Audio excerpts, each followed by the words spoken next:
and you are kissing me, but there seems to be something missing in your kissing.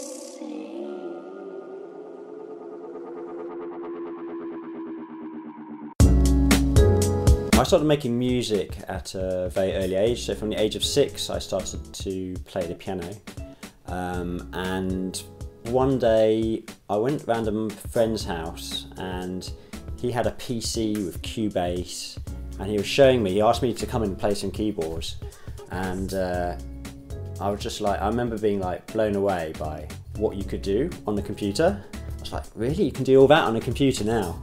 And it's like, right, that's what I'm going to do, because I was getting a bit fed up of, you know, doing all these gigs and not getting paid, and you know, it was fun. It was fun. It's a good thing to do when you kind of first moved down to London.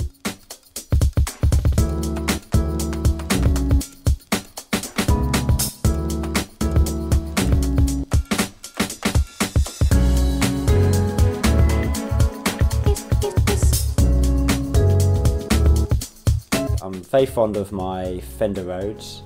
The Rhodes, which is a really unique instrument from like the 60s and 70s, and it's an early electric piano. It has a very distinctive sound which you can hear on lots of tracks. I have a big keyboard because I'm a keyboard player. I don't really use any of the sounds, but this is XB80, it's a kind of classic. Again, I've had this like probably like 15-20 years, that machine. I kind of play around. I've got like a little drum computer, the MFB 522, which is like a 808 emulation. It's not exactly the same, but it's very similar, and that's pretty cool. And a Chaos pad. That's kind of what I use. As I say, the rest of it's in the computer, so I'm using Mac.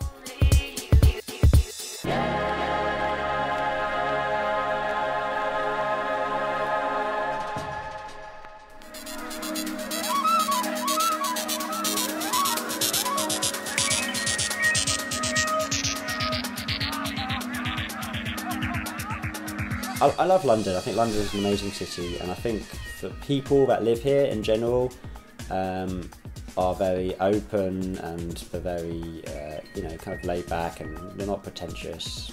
People just tend to be out there just to have a good time. You can't take yourself too seriously in London, I don't think. Maybe if you're in Berlin or somewhere like that, it's a bit cooler, and you're kind of like, yeah, I'm this kind of important DJ. London, no one cares about you. You know, you're just a person. You just go out, and people go out to have fun and to drink and to party.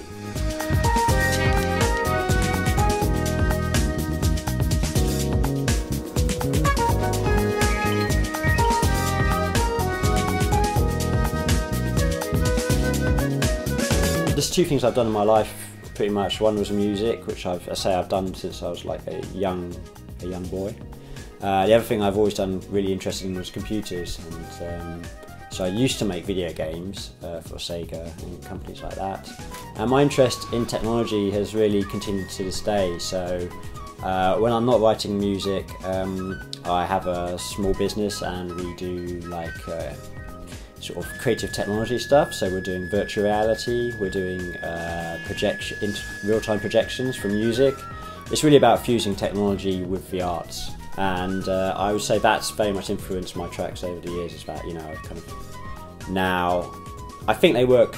I think the sonic quality of my work's a lot better than it used to be. They're simpler tracks in many ways, but maybe I pay more attention to detail. And in my early tracks, I was just loads of ideas just everywhere, you know, and it was a bit kind of chaotic. I mean, they're nice to listen to, they're really interesting, but yeah, I think now it's a little bit more controlled.